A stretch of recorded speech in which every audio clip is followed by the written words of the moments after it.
Chapter 11.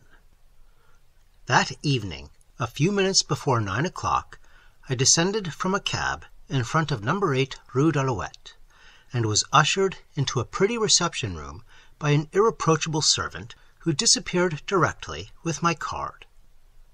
In a few moments, the young Countess came in, exquisite in her silvery dinner gown, eyes bright, white arms extended in a charming, impulsive welcome.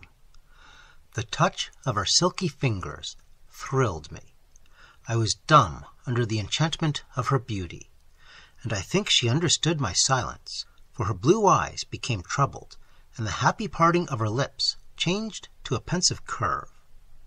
Presently, I began to tell her about my bronzed green feather. At my first word, she looked up brightly, almost gratefully, I fancied, and in another moment we were deep in eager discussion of the subject which had first drawn us together. What evidence I possessed to sustain our theory concerning the existence of the Ux, I hastened to reveal. Then, heart beating excitedly, I asked her about the eggs, and where they were at present, and whether she believed it possible to bring them to Paris. All these questions in the same breath, which brought a happy light into her eyes, and a delicious ripple of laughter to her lips. "Why, of course it is possible to bring the eggs here," she cried. "Am I sure? Parbleu, the eggs are already here, monsieur." "Here!" I exclaimed. "In Paris!" "In Paris? Mais oui, in my own house. This very house, monsieur. Come, you shall behold them with your own eyes." Her eyes were brilliant with excitement. Impulsively, she stretched out her rosy hand.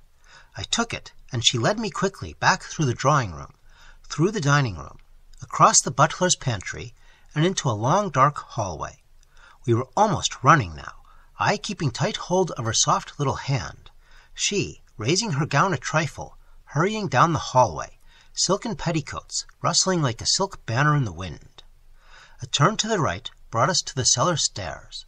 Down we hastened, and then across the cemented floor towards a long, glass-fronted shelf, pierced with steam pipes. "A match," she whispered breathlessly. I struck a wax match and touched it to the gas burner overhead. Never, never can I forget what that flood of gaslight revealed. In a row stood 5 large, glass-mounted incubators. Behind the glass doors lay, in dormant majesty, 5 enormous eggs. The eggs were pale green, lighter somewhat than robin's eggs, but not as pale as heron's eggs. Each egg appeared to be larger than a large hogshead, and was partly embedded in bales of cotton wool. 5 little silver thermometers inside the glass doors indicated a temperature of 95 degrees Fahrenheit. I noticed that there was an automatic arrangement connected with the pipes, which regulated the temperature. I was too deeply moved for words. Speech seemed superfluous as we stood there, hand in hand, contemplating those gigantic, pale green eggs. There is something in a silent egg which moves one's deeper emotions, something solemn in its embryonic inertia, something awesome in its featureless immobility.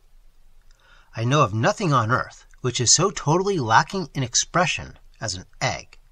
The great desert sphinx, brooding through its veil of sand, has not that tremendous and meaningless dignity which wraps the colorless oval effort of a single domestic hen. I held the hand of the young Countess very tightly. Her fingers closed slightly. Then and there, in the solemn presence of those emotionless eggs, I placed my arm around her supple waist and kissed her. She said nothing. Presently, she stooped to observe the thermometer. Naturally, it registered 95 degrees Fahrenheit. "Suzanne," I said softly. "Oh, we must go upstairs," she whispered breathlessly, and picking up her silken skirts, she fled up the cellar stairs.